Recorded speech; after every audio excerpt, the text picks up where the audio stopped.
বিশ্ব নবীর কলিজার টুকরি আম্মা জান ফাতিমা, আম্মা জান ফাতিমা তিনি 1 তারিখে মক্কা শরীফে চলে গেলেন। মক্কা শরীফে চলে গিয়ে ওই কাবা ঘরের পাশাপাশি গিয়ে মক্কাবাসীকে ডেকে এক জায়গায় করলেন, ও মক্কাবাসীরা আমি ফাতিমা এসেছি, আমি ফাতিমা এসেছি।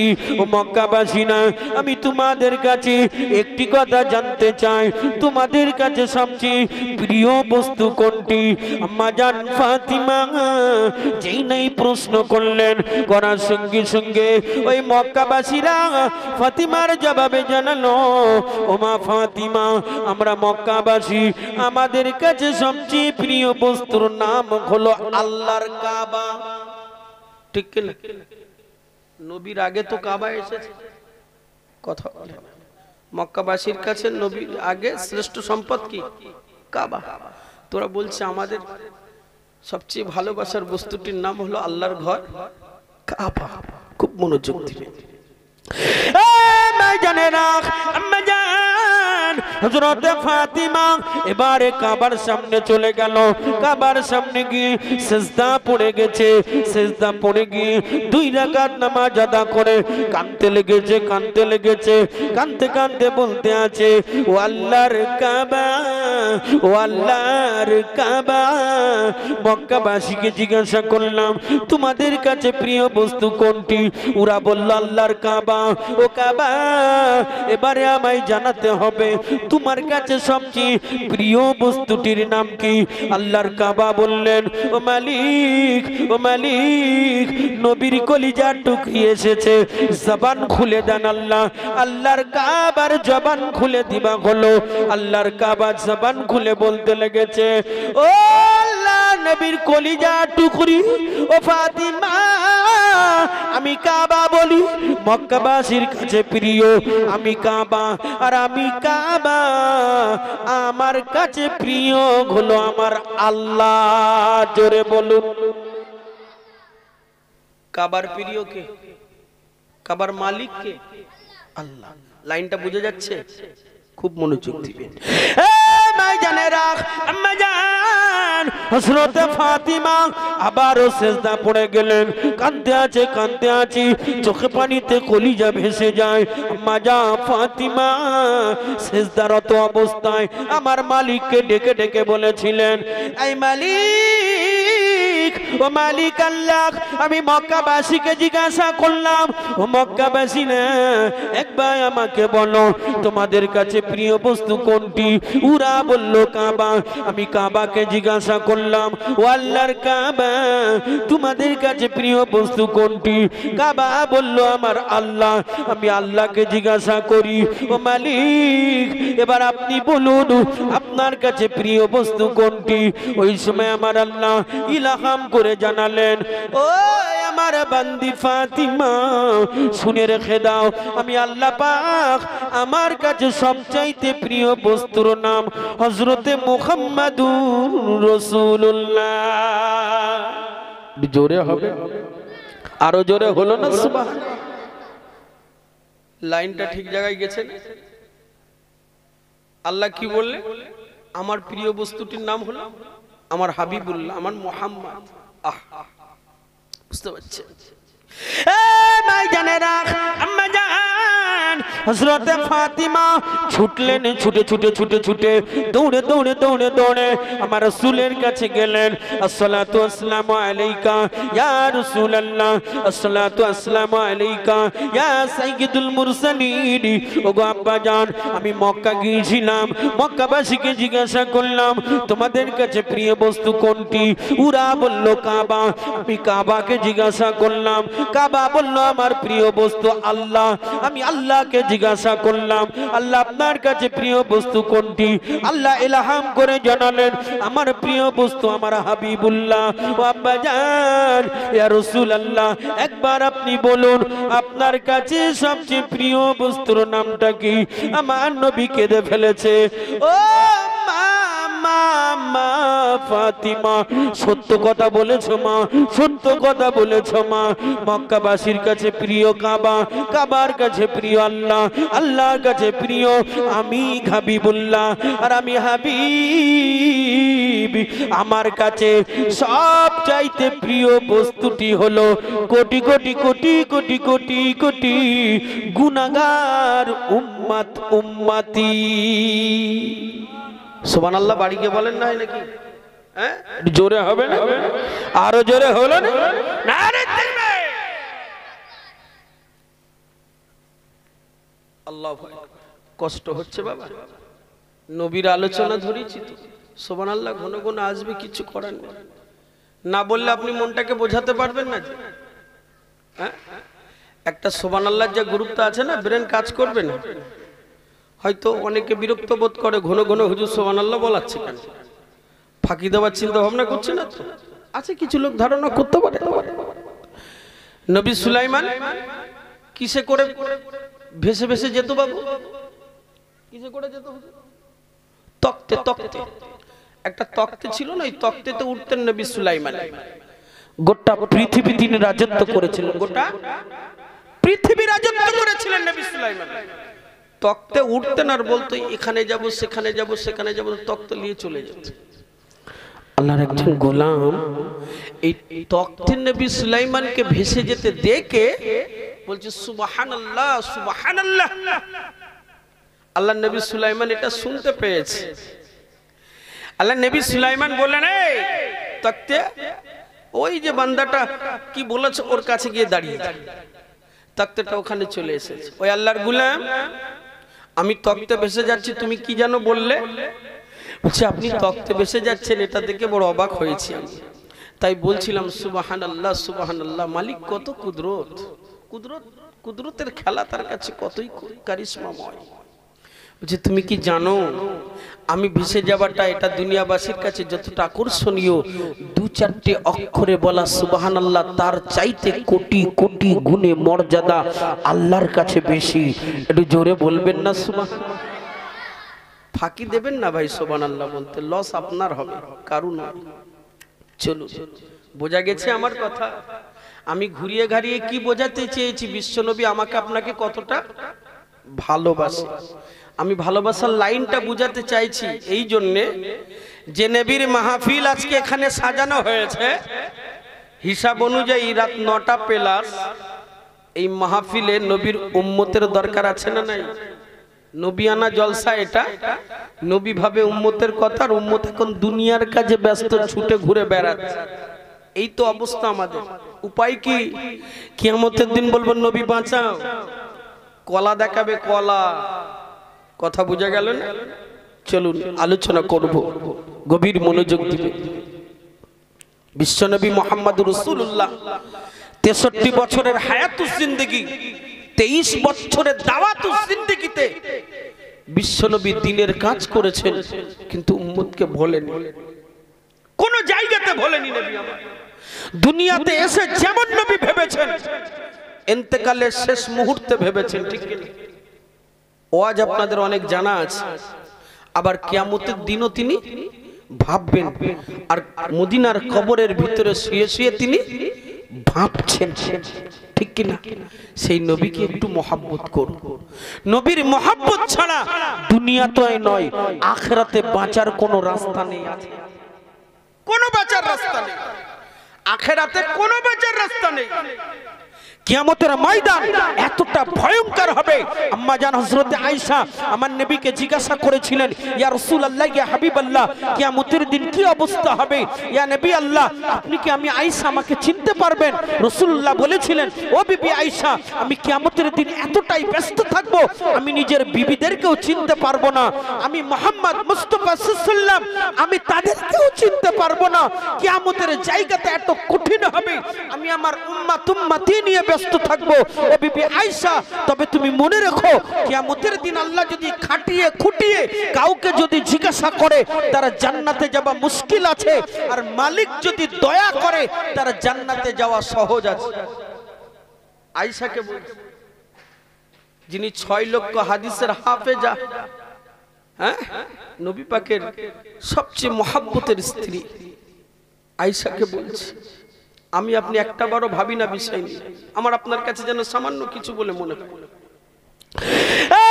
জানেরা ও জানেরা যুবকেরা ও মা মুরব্বিয়ানেরা গভীরভাবে মনোযোগ বিশ্বনবী হাবিবুল্লাহ জনাবে মুহাম্মাদুর রাসূলুল্লাহ সাল্লাল্লাহু আলাইহি ওয়াসাল্লাম কিয়ামতের ময়দান যেদিন বড় ভয়ঙ্কর ময়দান হবে আল্লাহ পাক আল্লাহ তাআলা সূর্যকে নিচে নামিয়ে আনবে আর মাথার উপরে চলে আসবে আজকে আমরা একটা সূর্য দেখি সেই সূর্যের আরো 11টা মুখ হয়ে যাবে ওই সূর্যের তাপে কিয়ামতের ময়দান পুড়ে তামাক হয়ে যাবে ওই সূর্যের তাপে মানুষের মাথার ঘিনুগুলা টকবক টকবক করে ফুটে ওই ঘিনুগুলা ঘামগুলা ঝরে ঝরে নদী হয়ে যাবে এই রকম ভয়াবহ কিয়ামতের ময়দানে বিশ্বনবী হাবিবুল্লাহ জনাবে মুহাম্মাদুর রাসূলুল্লাহ সাল্লাল্লাহু আলাইহি ওয়াসাল্লাম নবী আমার সিদ্দিক আকবর আবু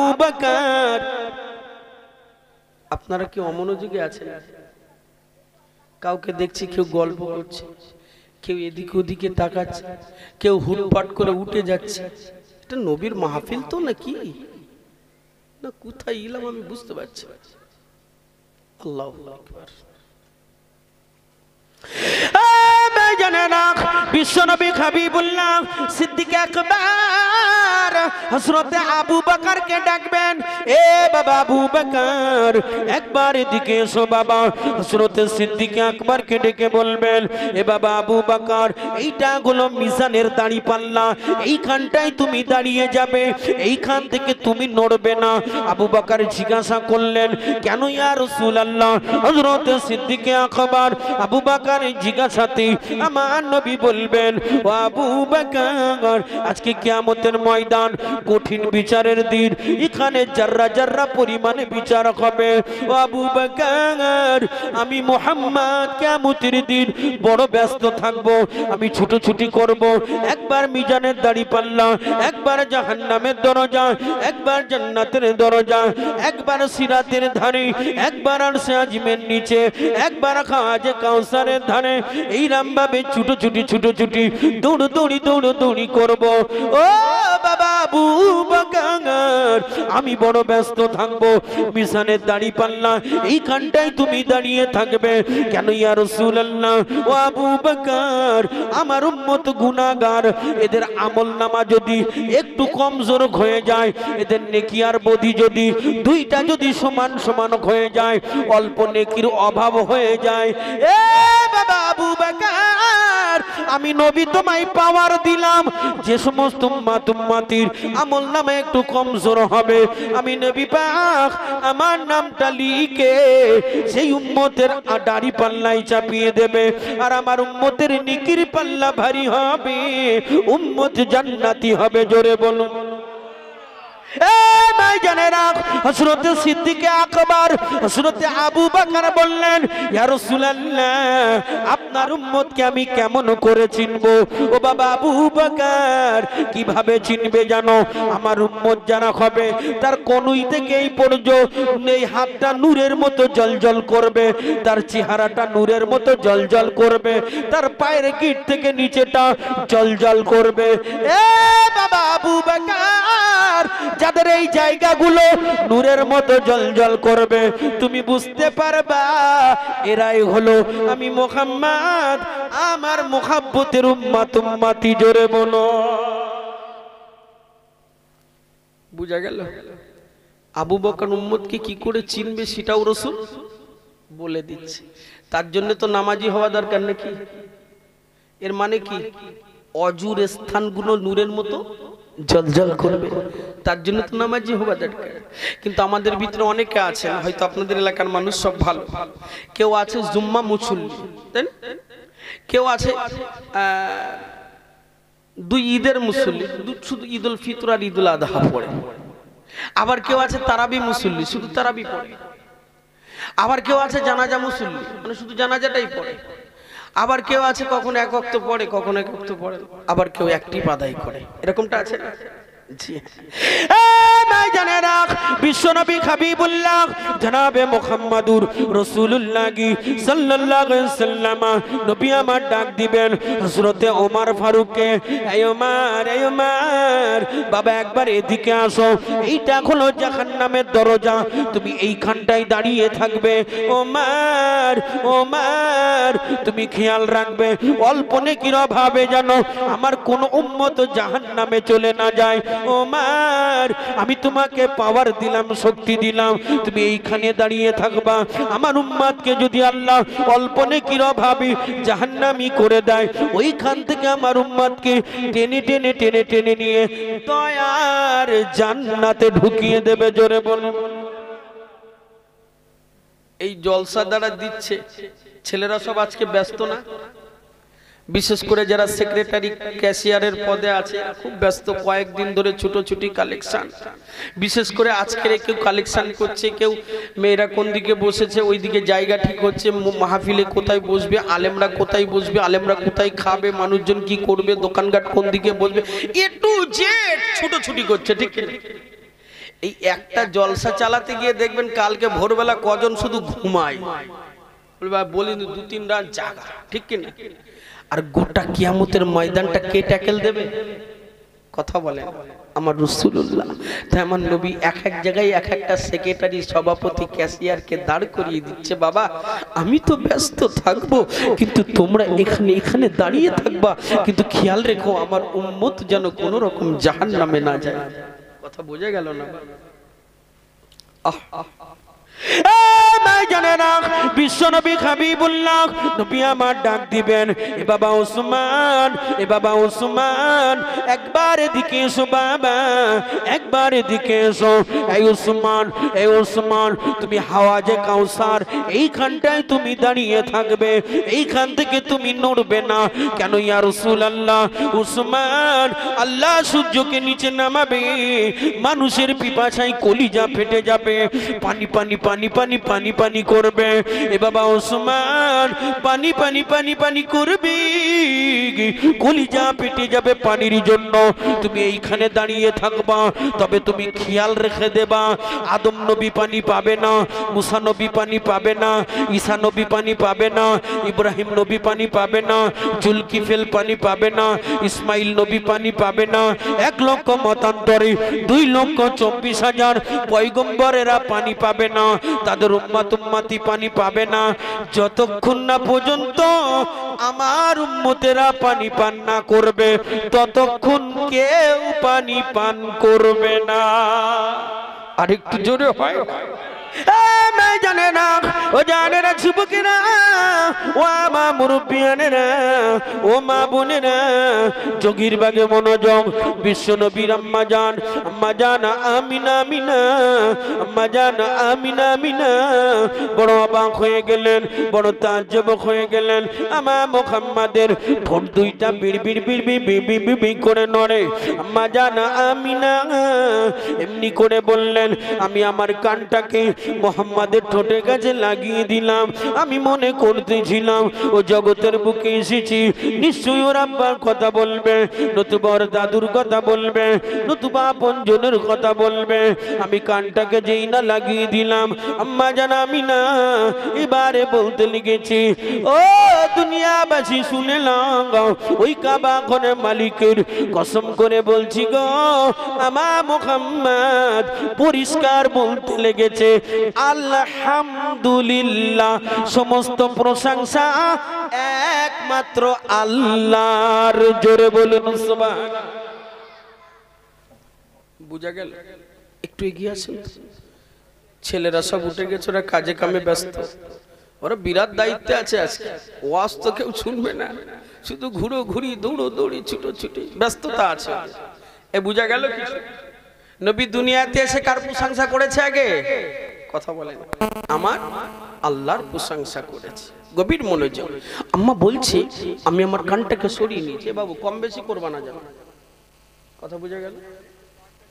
আমি যেভাবে বলবো কম বেশি, মাইকটা ঠিক করুন কিন্তু কম বেশি করবেন না, বুঝতে পারছেন? আম্মা জান আমি না অবাক, ফের কানটা সরিয়ে বলছে, আবার দেখি বিড়বিড় করে কি জানো বলছে, মানে আবারও কিছু বলছে। ও জানেন যুবকেরা, ও আমার মুরব্বিয়ানেরা, আল্লাহ নবীর আম্মা জান আমিনা আমিনা আবার বলতে আছি। আমি অবাক হয়ে গেলাম, মোহাম্মদের ঠোঁট দুটা আবারও বিড়বিড়ি করে নড়ি। আমি আমিনা আমার কানটাকে মোহাম্মদের ঠোঁটের কাছে যেই না লাগিয়ে দিলাম, আমি পরিষ্কার শুনতে পেলাম ওর বাবার কথা বলে না, ওর দাদুর কথা বলে না, ওর মায়ের কথা বলে না। আমি শুনতে পাই আমার মুহাম্মদ পরিষ্কার বলতে লেগেছে, ইয়া রব্বি হাবলি উম্মতি, ইয়া উম্মতি, ইয়া উম্মতি, ইয়া উম্মতি, ইয়া উম্মতি। ওগো রব্বুল আলামিন আল্লাহ, আমার গুনাহগার উম্মত উম্মতিদের কি হবে উপায়? আরো জোরে হবে না? মোহাব্বত করে হয় না? নারে তাকবীর। এ ভালোবাসার ঋণ শোধ করার মতো কিছু আছে আমার আপনার? বুঝতে পারেন? শিশু নবী তো, তখনও তো নবুয়াত এসেছে, মায়ের রেহেম থেকে এসে মালিকের প্রশংসা দ্বিতীয়বারে বলছে, আল্লাহ গো, ও মালিক, আমার উম্মতের উপায় কি হবে আল্লাহ? আহা, 0 বয়সের নবী আমার উম্মতের কথা ভাবছে, আর উম্মত দুনিয়ার কথা ভাবছে। ছেলে মেয়ে, বিবি, বাল বাচ্চা, টাকা পয়সা, ঘর বাড়ি, ব্যবসা, বিজনেস, XYZ, ঠিক না? নবী ভাবে আমার আপনার কথা, আর আমি আপনি ভাবি পরিবার, অর্থ সম্পদের কথা। এই ভালোবাসা কি টিকবে বলে মনে হয়? বুঝতে পারছেন আমার আলোচনা? আমি বোঝাতে কি চেয়েছি? ভুল বুঝলে হবে যে নবী এত সম্মান পেয়েছে, কিন্তু আমাকে আপনাকে ভুলে গেছে না তার মনে আছে, এইটা আমি বোঝাতে চাচ্ছি।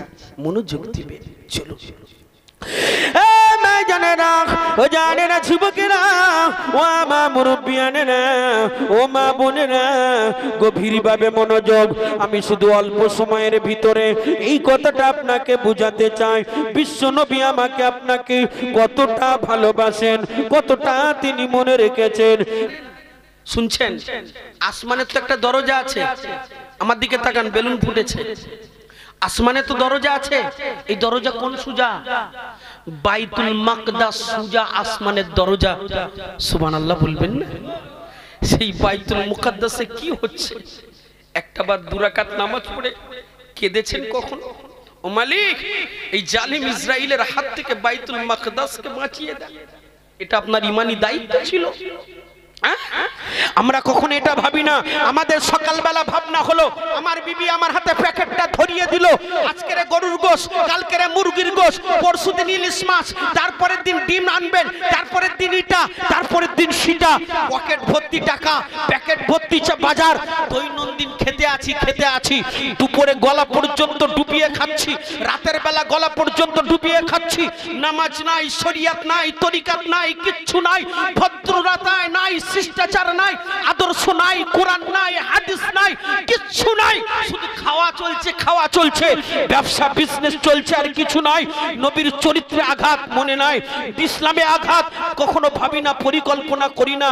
আপনি জানেন ব্রিটেন থেকে নবীর রঙ্গিলায় রসুল সিনেমা যেদিন তৈরি হলো, তার পরের দিনই আল্লাহ গজব দিয়ে সিনেমা হলটাকে দাবিয়ে জমিনের ভিতরে ঢুকিয়ে দিয়েছে।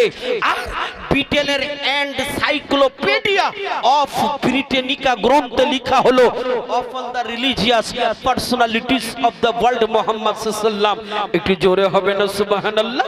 তারা বলে দিল, ব্রিটেনের এনসাইক্লোপিডিয়া অফ ব্রিটেনিকা গ্রন্থে বলল, গোটা বিশ্বের ভিতরে মুহাম্মদ সাল্লাল্লাহু আলাইহি ওয়াসাল্লামের মতো মহানায়ক আর কেউ হতে পারে না।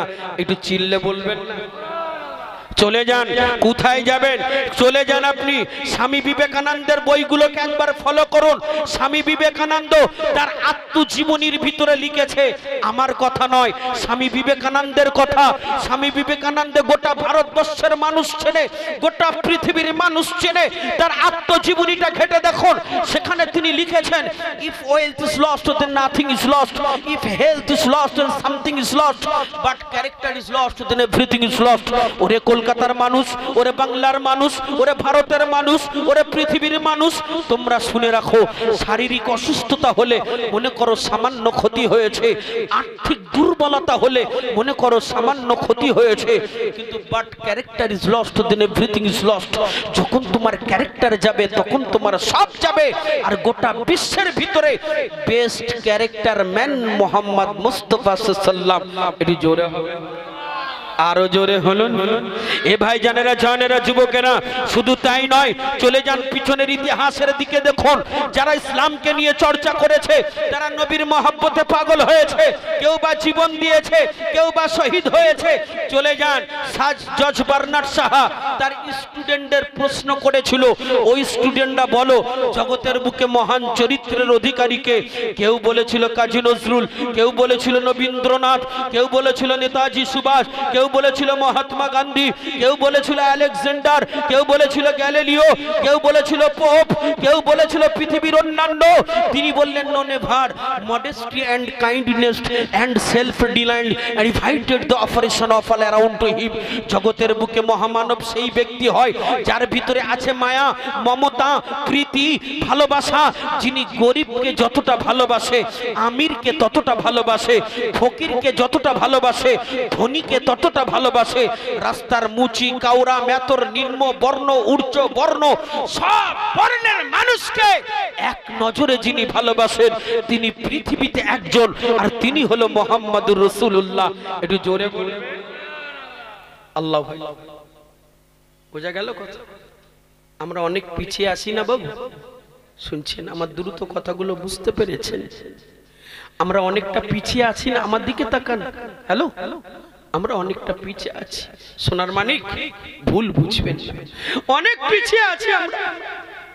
গভীর মনোযোগ দেবেন। দুনিয়া থেকে চলে যাব, চলে যাওয়ার পরে রাসূল ছাড়ার কোন রাস্তা আছে? একটু কথা বলবে, নেই কোনো রাস্তা। কেমনে সেই নবীকে আমি আপনি ভুলে যাই? কেমনে সেই নবীকে আমি আপনি ভুলে গেলাম? গভীর মনোযোগ দিবেন, একটা ভাইটাল কথা বলবো। দুনিয়া থেকে আমরা সবাই চলে যাব, ঠিক কিনা? সবাই চলে যাবে, কে থাকবে বলেন তো? একজন ভাই, একজন বল, বুঝতে পারেন? সবাই চলে যাবে, একজন থাকবে যে সকলের জান কবজ করেছে, ঠিক কিনা? আজরাইল থাকবে না? আজরাইল। আল্লাহ বলবে, আজরাইল, মনোযোগ দিবেন, মনোযোগ, ভাইটাল কথা বলছো, অমনোযোগী হবেন না। আজরাইল, তোমার জানটাকে বার করে দাও। আজরাইল জানটাকে বার করে দেবে।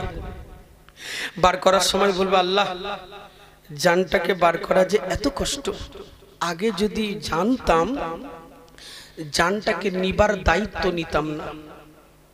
বাকি ওই প্রসঙ্গে আমার আলোচনা নয়, ওই জন্য ওই দিকটা আমি আর বলছি না। জান নিবা হয় কেমনে, কিভাবে আজরাইল নেই, মুমিনের জান, কাফেরের জান, ওটা আলাদা প্রশ্ন, আলাদা দিক, বলছি না।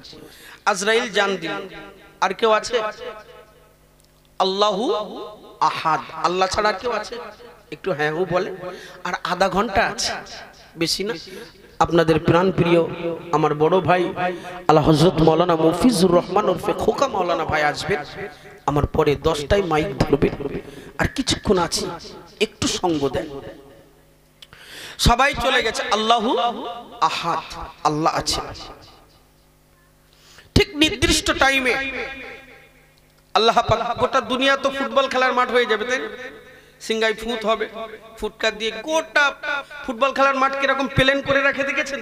কি সুন্দর সমতল ভূমি। গোটা পৃথিবীতে কোথাও আর উঁচু নিচু থাকবে না, পাহাড় পর্বত, কাবা, মক্কা, মদিনা কিচ্ছু থাকবে না, সব পুরো সমতল ভূমি হয়ে যাবে। অনেক লম্বা ইতিহাস, আমি কেটে কুটে যেটা বলার সেইটা বলার জন্য কেটে কুটে বলছি। গোটা পৃথিবী সমতল ভূমি। নির্দিষ্ট সময়ে আল্লাহ ডাকবেন। সর্বপ্রথম কাকে ডাকবেন জানেন? জিবরিলকে ডাকবে। জিবরিল, জিবরিল, ও জিবরিল উঠো। জিবরিল উঠে, ও জিবরিল আমার নবীকে ডাক। প্রথমে উঠলো কে? জিবরিল। তারপরে কাকে ডাকা হবে? মনোযোগ দিবে, আমার নবীকে। জিবরিল বলবে আল্লাহ নবীকে কোথায় পাবো? নবী আগে থাকতো মক্কাতে, নাই মদিনাতে, এলাকাটা চেনা ছিল।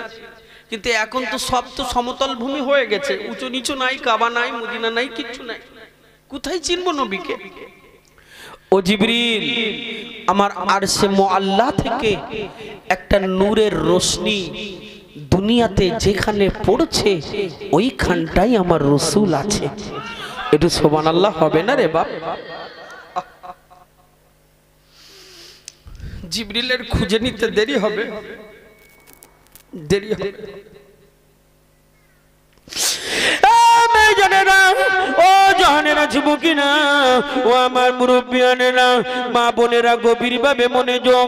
আমি একদম শেষের দিকে বিশ্ব নবী হাবিবুল্লাহ নবী আমার এমনি করে মদিনার কবরস্থানে থাকবেন। ওই সময় জিবরিল আমিন আলাইহিস সালাম আল্লাহ পাকের আরশে মুআল্লার দিকে তাকাবেন। ওইখান থেকে একটা নূরের রোশনি দুনিয়ার দিকে চলে গেছে। হযরতে জিবরিল, জিবরিল ওই রোশনিটাকে ফলো করে করে যেইখানটায় পড়েছে ওইখানটায় গিয়ে ডাক দিলেন, আসসালাতু আসসালামু আলাইকা ইয়া সাইয়্যিদুল মুরসালিন। যেই না বলে ডাক দিবে নবী উঠে পড়েন, আল্লাহ ডেকেছে। বলার সঙ্গে সঙ্গে বিশ্ব নবী আমার মদিনার কবরস্থান থেকে সশরীরে রাসূল আমার উঠে আসবে। জোরে বলো। কয়জন হলো? কয়জন? জিবরিল আর রাসূল দুইজন। এবারে আল্লাহ বলবেন জিবরিল, ও জিবরিল ইসরাফিলকে ডাকো। ইসরাফিল, ইসরাফিল উঠো। ইসরাফিল উঠে, ইসরাফিল ফু মেরে দাও, ফুৎকার করে দাও। যেই ফু দিল একে একে একে একে একে একে উঠতে উঠতে উঠতে উঠতে উঠতে উঠতে গোটা কিয়ামতের ময়দানে 18,000 মাখলুক আল্লাহ যাদের জান দিয়েছিল, জীবন দিয়েছিল, প্রাণ দিয়েছিল, তারা সকলে উঠে গেছে। গরু ছাগল যাদের আর জীব জানোয়ার যাদের প্রাণ আছে, মানুষ জিন ফারিস্তা সব উঠে গেছে। অনেক লম্বা ইতিহাস, আমি একদম কেটে কুটে যেটা বলতে চাইছি, মনোযোগ দিবেন। সবাই উঠে গেছে কিয়ামতের ময়দানে। এ বাবু পাকা কোথায় লাগবে? আমায় দিতে হবে না, ডিস্টার্ব হচ্ছে। পাকা টোকেন ডাকো, পরের হুজুর আসলে দেবে। আস্তে আস্তে এনে ওইখানটায় রেখে দাও। কথা বুঝতে পারছেন? আমার দিকে তাকান, খুব মনোযোগ। এবারে সবাই উঠে গেছে। আল্লাহ পাকের, আচ্ছা একটু এগিয়ে গিয়ে আসবেন। মজলিসে যা চট যেভাবে বিছানো হয়েছে এখন বিছানো যাবে না, নোংরা হবে। আপনার একটু এগিয়ে আসলে অনেক ভাইরা আসছে। ও জন যুবক ভাই একটু এগিয়ে আসেন না, নবীর মহব্বতে, আমার নয়, একটু আসেন, একটু আসেন। সোনা মানিকরে একটু আসেন, আসেন, আসেন ভাই, বসেন, মনোযোগ দিবেন। এবারে আল্লাহ পাকের আরশ পাক নিয়ে নামানো হবে। ও জিবরিল কিয়ামতের ময়দান সাজাও। কিয়ামতের ময়দান সাজানো হবে।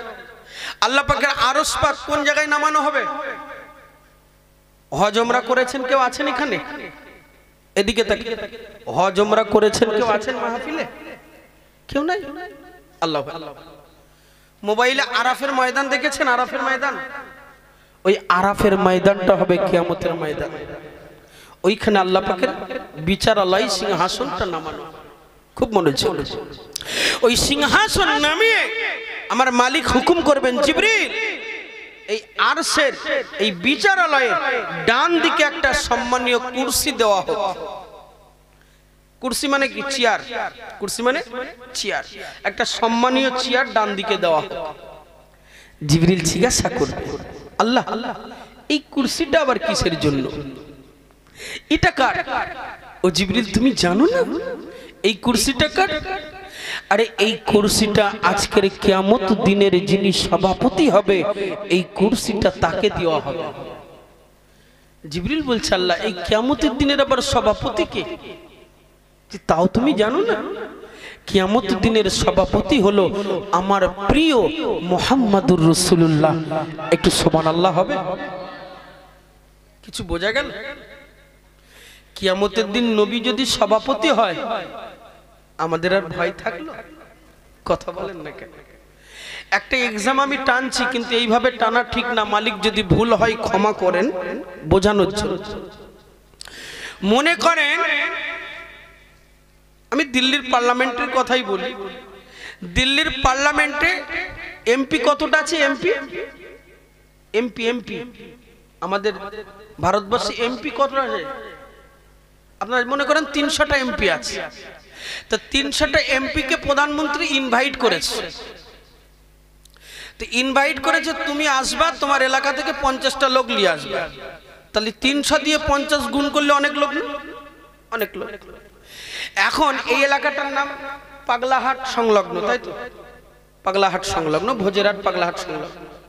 এখন মনে করেন এই এলাকার এমপিও গেছে। আচ্ছা, এই 300টা এমপির ভিতরে প্রধানমন্ত্রীর পাশে শুধু একজন বসে আছে, সেটা হলো এই ভোজেরহাট পাগলাহাট এলাকার এমপি। তো এই এলাকা থেকে 50 জন যারা যাবে তাদের কেরাম কেরাম হবে না? আমার কথাটা বোঝা যায় না? হ্যাঁ, দেখেছি আমাদের এমপি বসে রয়েছে, বলো এরকমটা হবে না? একটা বুক ফোলা ফোলা মতো ভাব, একটা সাহস।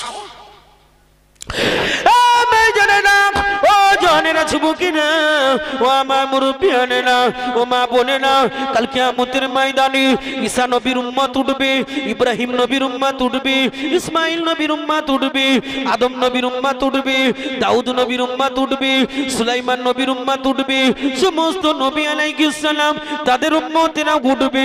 সকলে উঠে দেখবে, সকলে উঠে দেখবে আখিরি জামানার নবী কিয়ামতের দিনের সভাপতি। ওরা অবাক হয়ে যাবে, ওরা তাজ্জুব হয়ে যাবে। শুধুমাত্র আমরা উঠে দেখব, শুধুমাত্র আমরা উঠে দেখব। আজ কিয়ামতের ময়দান মহান কঠিন বিপদের দিন। এই মহা কিয়ামতের ময়দানে যিনি হলেন সভাপতি, তিনি অন্য কেউ না, তিনি হলেন আমার আমার আমার নবী। জোরে বলেন, ওরে ভাই জোরে বলে। আমার, শুধু আমার নবী বসে রয়েছে। কার? আমার আমার আমার। বোঝা গেল? মনে একটু সাহস আসবে। হযরত জিবরিল আমিন এবার আল্লাহকে বলবেন, ও মালিক আল্লাহ তাআলা, এই কুরসিটা বিশ্বনবী মুহাম্মদুর রাসূলুল্লাহর জন্য। আল্লাহ বলবেন, হ্যাঁ জিবরিল, আমার নবীকে গিয়ে বলো ওই কুরসিটা গ্রহণ করতে। বিশ্বনবী হাবিবুল্লাহ নবীর কাছে জিবরিল চলে যাবে, ইয়া রাসূলুল্লাহ, ইয়া হাবিবাল্লাহ, আল্লাহ পাক আল্লাহ তাআলা আমাকে বলে পাঠিয়েছে ওই কুরসিটা, ওই সম্মানীয় কুরসি, ওটা হলো আপনার কুরসি। কিয়ামতের দিনের সভাপতি আপনি করবেন। ও নবী, আপনি হবেন কিয়ামতের সভাপতি। মানে কি? তার সবকিছু করার ক্ষমতা আছে। আজকে সভাপতি আপনি নাকি? নিশ্চয় আজকের একটা সভাপতি তো আছে। আর সভাপতি যদি বলে ভাই আপনার বক্তব্য শেষ, বন্ধ করেন, তো করতে হবে না? উনি যদি বলে ভাই আর 10 মিনিট বলতে হবে, বলতে হবে না? সভাপতি যা বলবে তাই হবে। তা কিয়ামতের দিনে যিনি সভাপতি হবে তার কথা আল্লাহ শুনবেন। বুঝতে পারছেন? একটু বালিশে মাথাটা দিয়ে ভাববেন কোন নবীর উম্মত আমরা। আমি কি বলতে চেয়েছি আপনাকে? আর নবীর মেহফিল ফাঁকা পড়ে রয়েছে, কেউ আসছে কেউ যাচ্ছে, এজন্য কি একটা ময়দান পেয়েছে। সময় আমার হাতে নেই, কিছুটা দেব বলে মনে করেছিলাম, কিন্তু সময় আমার সে জায়গায় নেই। কিন্তু খানিকটা দিতাম আমি আজকে একটু ভালো মন্দ ভাষায়, নবীর মেহফিল বেউজ্জতি করার স্বাদ মিটিয়ে দিতাম।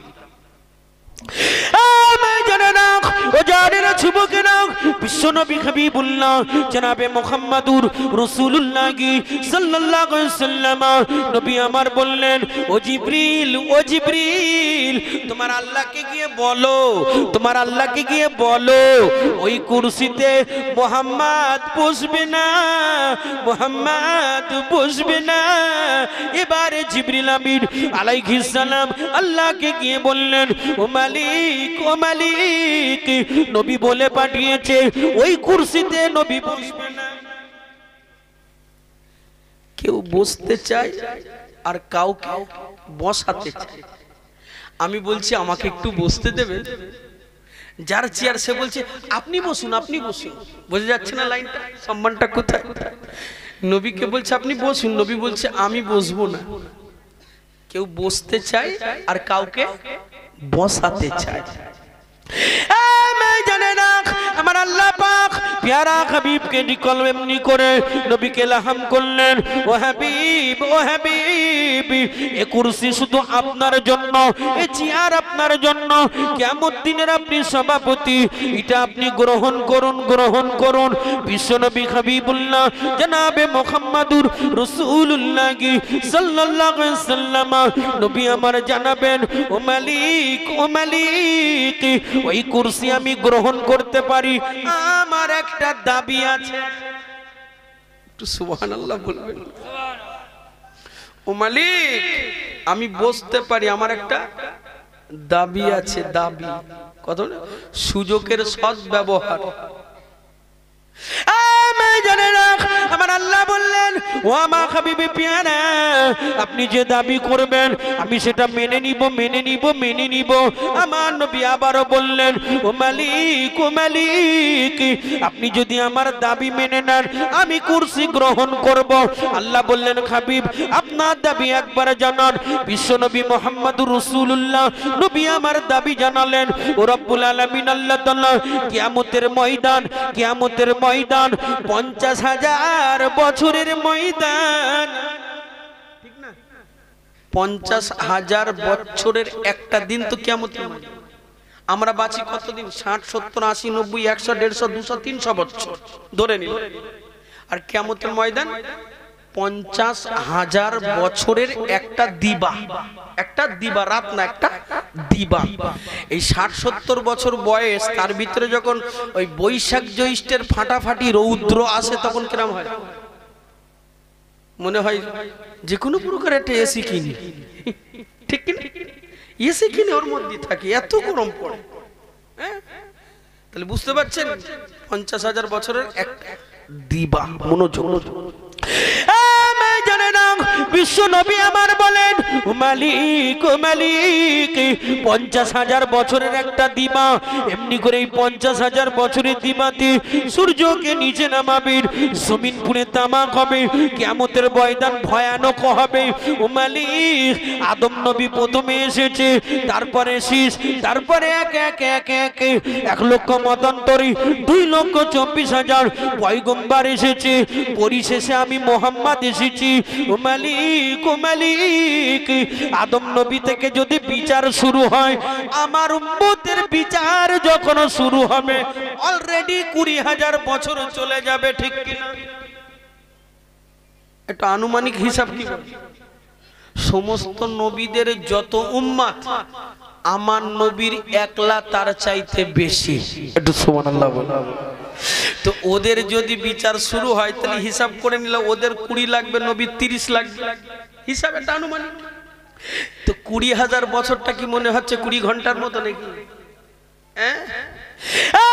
জানে না বিশ্ব নবী আমার জানালেন, মালিক এই 20,000 কি 10,000 হতে পারে, অথবা 5,000 হতে পারে, অথবা 1,000 বছর হতে পারে। ও মালিক ও মালিক, যদি আদম থেকে বিচার শুরু হয়, আমার উম্মতের বিচার যখন শুরু হবে তখন অনেক দেরি হয়ে যাবে, উম্মত আমার নাস্তা নাবুদ হয়ে যাবে, উম্মত আমার কষ্ট পাবে। ও মালিক ও মালিক, ওই চেয়ারে যদি আপনি আমায় বসাতে চান, আমার সর্বপ্রথম দাবি হলো আমার উম্মতের বিচার সর্বপ্রথমে শুরু করতে হবে। আমার আল্লাহ বললেন, ও হাবিব ও হাবিব, আপনি চিন্তা করবেন না, আপনার উম্মতের বিচার আমি আল্লাহ সর্বপ্রথমে শুরু করব। আরো জোরে নারে তাকবীর, দরুদ শরীফ। আল্লাহুম্মা পানি দাও ভাই, কমিটিকে বলে দেবো হুজুরকে 10 টাকা আনতে, আমার কার্জি করে যেতে।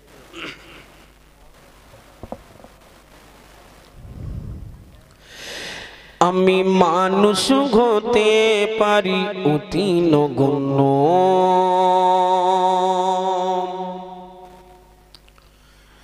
আমার আকা মাওলা দেখো জগৎ বরেণ্য, আমি প্রেমিক হতে পারি জীর্ণ শীর্ণ, যাকে ভালোবাসি তিনি অতি অনন্য। ঠিক কিনা? আমি মানুষ হতে পারি অতি নগণ্য।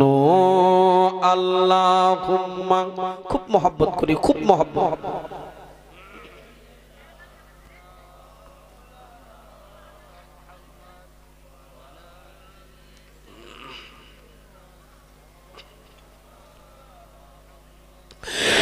আমার মালিক মুখতার দয়ার নবী,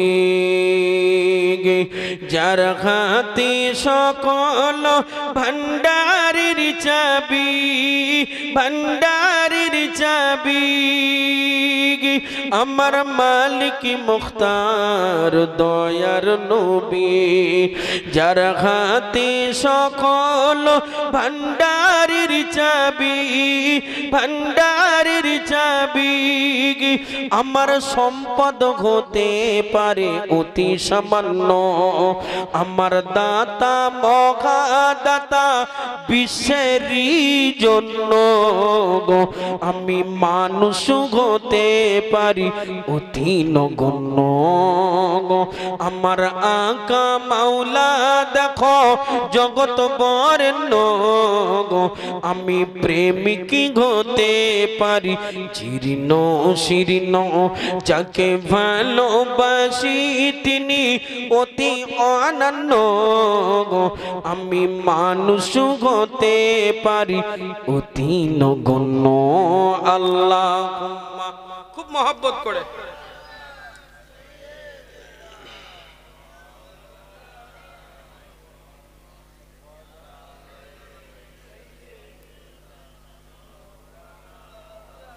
স্বয়ং আল্লাহ তাআলা বাড়াই যার মান সম্মান, কে আছে জগতে বলো তারই সমান। আল্লাহ যার মান সম্মান বাড়ায় তার সমান আর কেউ হয় গো? কেউ হয় না। কবি লিখছে স্বয়ং আল্লাহ তাআলা বাড়াই যার মান সম্মান, কে আছে জগতে বলো তারই সমান, তারই সমান। যদি তিল পরিমাণ তাকে করো অমান্য, যদি তিল পরিমাণ তাকে করো অমান্য, হবে ঈমান হারা সে কাফের জঘন্য। আমি মানুষ হতে পারি অতি নগণ্য, আমার আকা মাওলা দেখো জগৎ বরেণ্য। আমি প্রেমিক হতে পারি জীর্ণ শীর্ণ, যাকে ভালোবাসি তিনি অতি অনন্য। আমি মানুষ হতে পারি অতি নগণ্য।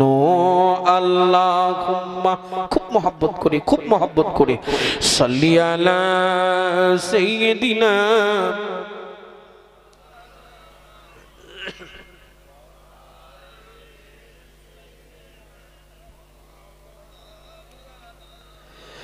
ভাবছি আমার জওয়ানেরা, যুবকেরা, আমার মুরব্বিয়ানেরা, আমি শুরু থেকে একটা কথা বুঝাচ্ছি। কি বুঝিয়েছি? বিশ্বনবী আমাকে আপনাকে কতটা ভালোবাসে। এ পর্যন্ত কিছু বোঝা গেছে? বা একটু উত্তর দিবেন যারা প্রথম থেকে আছে। জি, আমি প্রত্যেকটা মুহূর্তে বুঝিয়েছি বিশ্বনবী আমাকে আপনাকে বলেন, একদম জিরো বয়স থেকে। বললে অনেকগুলো কথা বলা যেতে পারে, কিন্তু সেক্ষেত্রে সময়ের অনেক দাবি রাখে, আর সেটা সম্ভব নয়। বাবাজি আমার ইন্তেকালের শেষ মুহূর্তে ভেবেছেন কিয়ামতের অতটুকু ওই সময় ওই সুযোগটাকে কাজে লাগিয়েও ভেবেছেন আবার কিয়ামতের দিন আরো কঠিন ভাবে রাসূলুল্লাহ ভাববেন। কথা বোঝা গেল? নবী পাকের ভাবনা পরিকল্পনার শেষ নাই। শুধু আপনাদের কাছে এই বার্তা পৌঁছে দেবার দায়িত্ব আমার।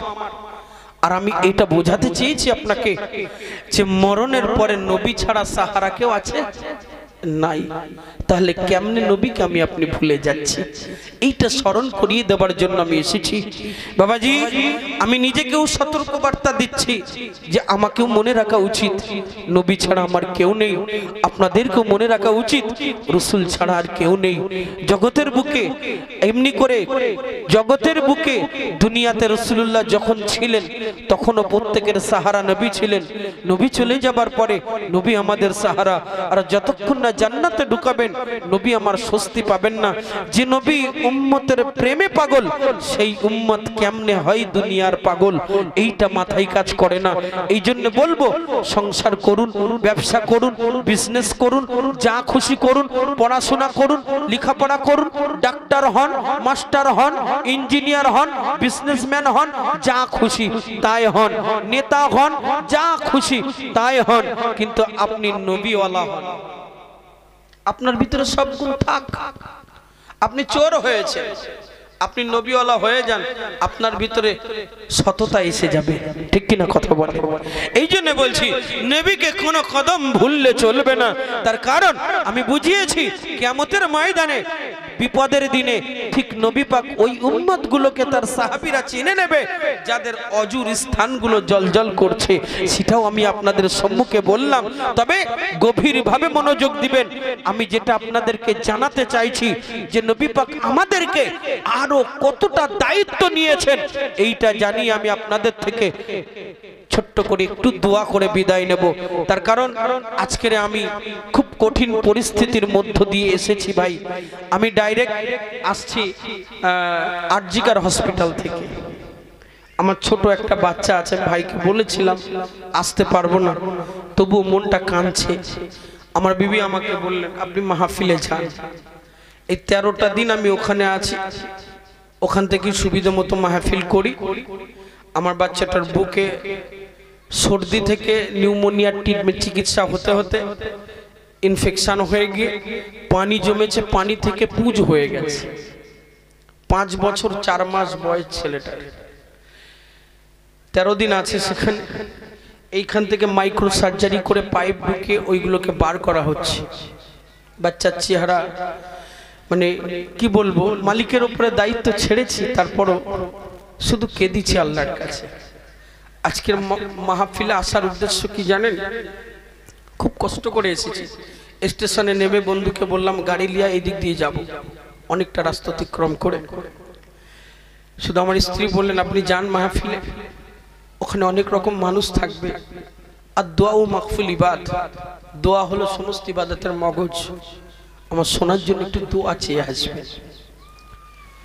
এতটা কষ্ট বুকে নিয়ে মাহফিলে আসছি, শুধু মালিকের একটা দায়িত্ব দিয়ে আসলাম। মালিক আমি যাচ্ছি তোমার কাছে, তুমি এদিকে হেফাজত রেখো, দায়িত্ব তোমার।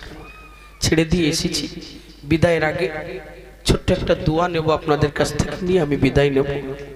গভীরভাবে মনোযোগ দিবেন। আমি বিশ্বনবী সেই কথাটা বোঝাতে চাইছি একদম শেষ দিকে, যে নবী মুহাম্মদ রাসূলুল্লাহ তার উম্মতের জন্য তিনি কতটা দায়িত্ব নিয়েছেন। খুব মনোযোগ। 1 তারিখে নবী আমার সাহাবীদিগকে ডাকলেন।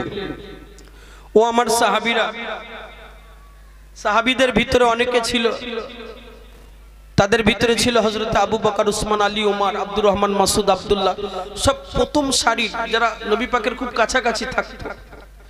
এরকম বিশেষ কিছু সাহাবাকে রাসূলুল্লাহ ডেকে বলছে, মনোযোগ দিবেন।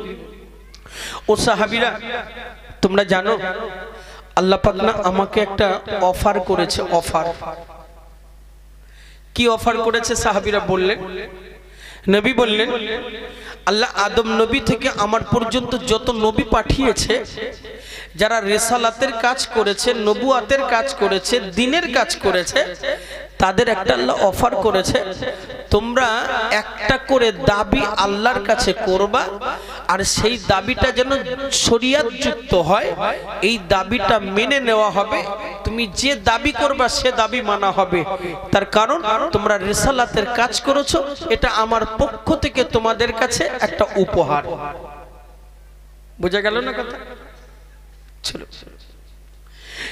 সাহাবীরা বললেন ইয়া রাসূলুল্লাহ, তো আদম নবী কি চেয়েছে?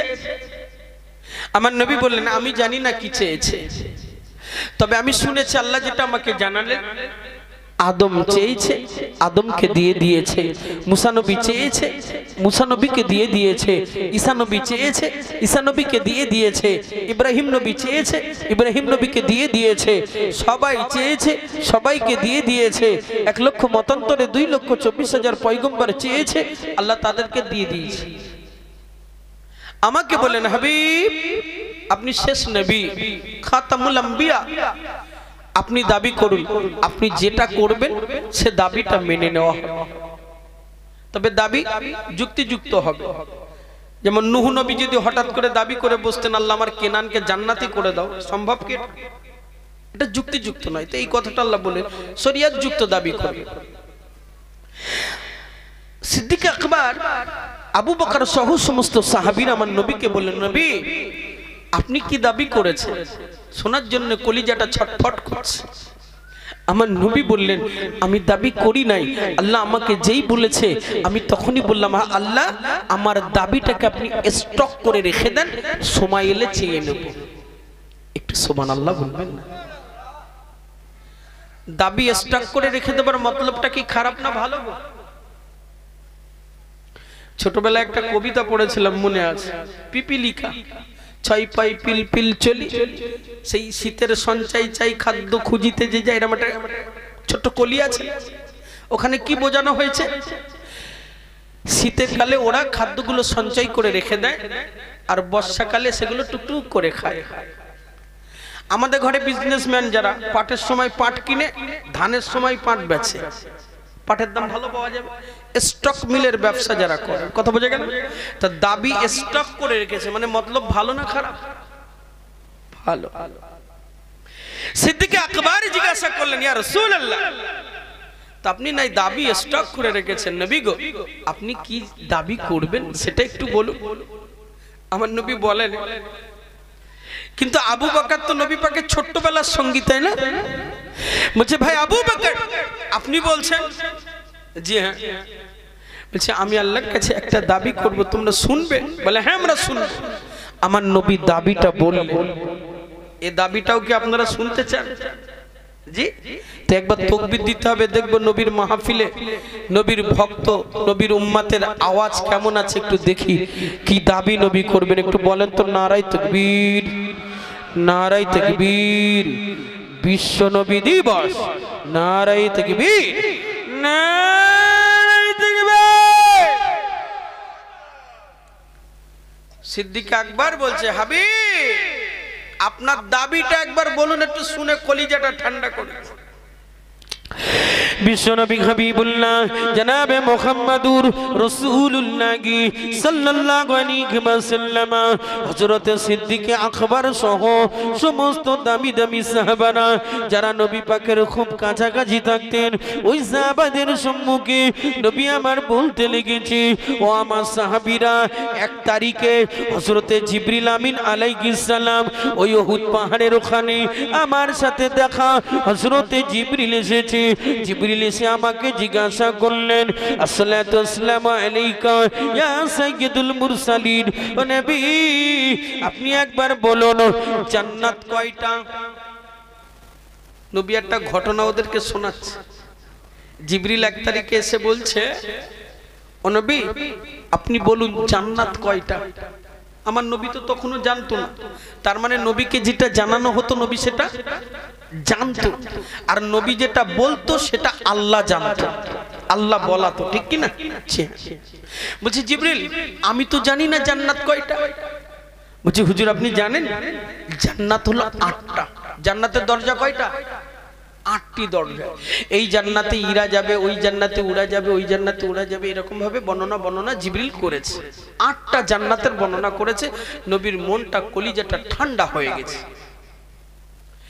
এবারে জিবরিল প্রশ্ন করছে নবী গো আপনি বলেন তো জাহান্নাম কয়টা? যেই বলেছে নবী আমার কেঁদে ফেলেছে। আহারে নবী আমার কেঁদে ফেলেছে। ও জিবরিল কি কথা শোনালে? তুমি জাহান্নামের কথা বলছো কেন? জাহান্নাম মানে তো খারাপ জায়গা। আল্লাহ কেন জাহান্নাম বানিয়েছে? হাবিব জানেন আল্লাহর অপরাধী বান্দা যারা হবে তাদেরকে জাহান্নামে দেওয়া হবে। যেই বলেছে সোনার নবীর চোখ দিয়ে টপকে টপকে পানি পড়ছে। জিবরিল এটা কখনো সম্ভব নয়, আমার মালিক এমনটা করতে পারে না, কোনো মানুষকে জাহান্নামে দেবে, এটা আমি মোহাম্মদ পছন্দ করি না। কত মায়ার নবী আমার, চিন্তা করছে। জিবরিল বলছে হুজুর জানেন জাহান্নাম হলো 7টা। জাহান্নাম কয়টা? 7টা। নবী বললেন জিবরিল ওই জাহান্নামে কে কে যাবে? ভাইরা জানেরা যুবকেরা, হযরতে জিবরিল আমিন আলাইহিস সালাম এবারে আমার নবীকে জানালেন, ইয়া রাসূলুল্লাহ, ইয়া হাবিবাল্লাহ, এই জাহান্নামে কাফের বেঈমান মুশরিকরা যাবে, ওই জাহান্নামেতে ইহুদি নাসারার দলেরা যাবে, ওই জাহান্নামেতে ইয়াজুজ মাজুজের দলেরা যাবে, ওই জাহান্নামেতে ইবলিসের চেলাচামটারা যাবে। এইভাবে বর্ণনা করতে করতে করতে করতে করতে করতে এবারে জিবরিল আমিন যখন 6টা জাহান্নামের কথা বলে ফেলেছি, 6টা জাহান্নামের কথা যেই না বলেছি, বলার সঙ্গে সঙ্গে মাথাটা নিচু করেছে। ও জিবরিল 7 নম্বর জাহান্নামে খাড়া যাবে। জিবরিল কিচ্ছু বলে, চুপচাপ। নবী জাহান্নামের গল্প শুনে কাঁদছে, নবীকে কেমনে 7 নম্বরের কথাটা বলে? আমার নবী বলছে ও জিবরিল কিছু বলো না কেন, 7 নম্বরে কারা যাবে? চুপচাপ।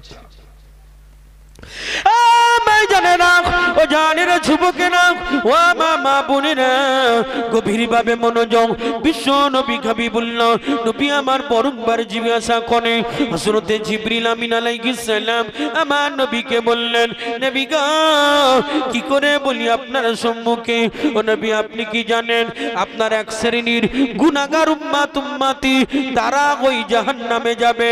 যেই না এই কথা জিবরিল আমিন আলাইহিস সালাম জানালেন, শোনার সঙ্গে সঙ্গে বিশ্ব নবী আমার কাঁদতে কাঁদতে কাঁদতে কাঁদতে নবী আমার বেহুশ হয়ে পড়ে গেছে।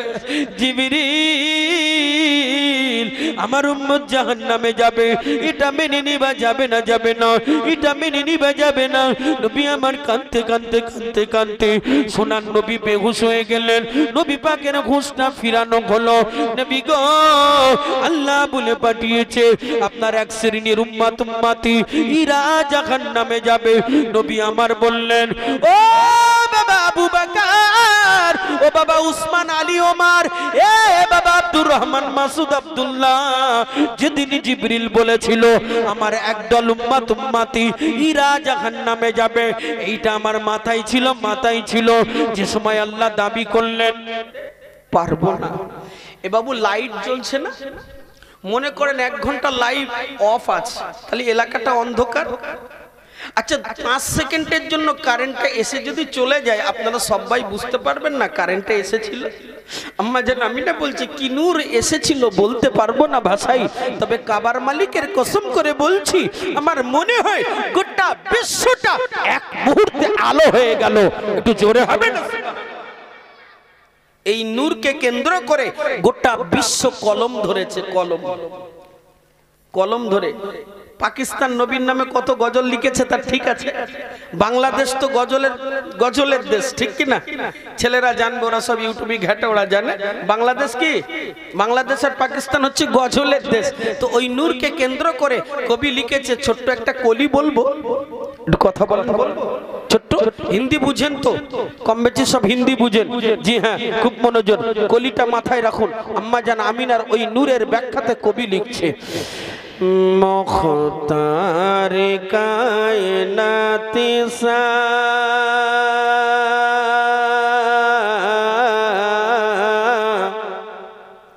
मुख्तार कायनात संग दाता कोई नहीं, मेरे रसूल पाक जैसा कोई नहीं। सुभान अल्लाह, सुभान अल्लाह। जिस वक्त देखा चाँद ने, जिस वक्त देखा चाँद ने चेहरा हुजूर का, ओ देखते ही हो गया सिजदा हुजूर का। सुभान अल्लाह, सुभान अल्लाह। চাঁদ বলছে আগে আমি জানতাম আমি সুন্দর, কিন্তু মোহাম্মদ যখন জগতে এসেছে মুহাম্মাদের নূর দেখে আমি মূর্ছা পড়ে গেছি, আমি মূর্ছা পড়ে গেছি। আমার যেন মনে হলো না না না, আমি সুন্দর নই, আমার চাইতে অধিক সুন্দর মোহাম্মদ। তাই মোহাম্মদের সৌন্দর্যের কাছে আমি চাঁদ সেজদা পড়ে গেছি। একটু সুবহানাল্লাহ হবে না? जिस वक्त देखा चाँद ने, जिस वक्त देखा चाँद ने चेहरा हुजूर का, वो देखते ही हो गया सिजदा हुजूर का। कहने लगा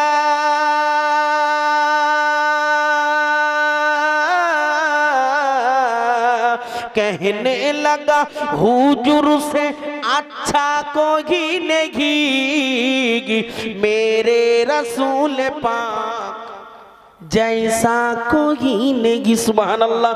आरो जोरे नारे तकबीर। बिन मांगो मेरे आका ने झूली को भर दिया, ओ मांगने आए मांगनी को सुल्तान कर दिया। अरे भाई सुभान अल्लाह। बिन मांगो मेरे आका ने झूली को भर दिया, ओ मांगने आए मांगनी को सुल्तान कर दिया। खाली दरे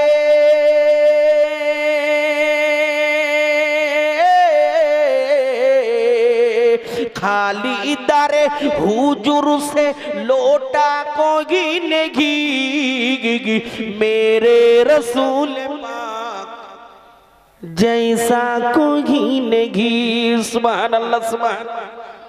আমি না বলে আমি বড় অবাক হয়ে গেলাম, কি নূর যেন জগতের বুকে এসেছে। আমি আশ্চর্যজনিত হয়ে গেছি।